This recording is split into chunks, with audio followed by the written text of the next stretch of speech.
This is Deputy Chief Henry Watson with the New Bern Fire Rescue in New Bern, North Carolina. In this segment, we're going to discuss the proper techniques for using a fire extinguisher.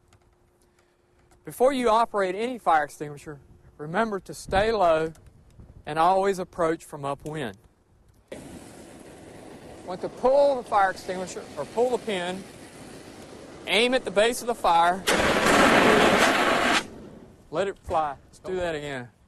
Aim the fire extinguisher at the base of the fire, squeeze and sweep. Remember to pull the pin, aim the fire extinguisher at the base of the flames,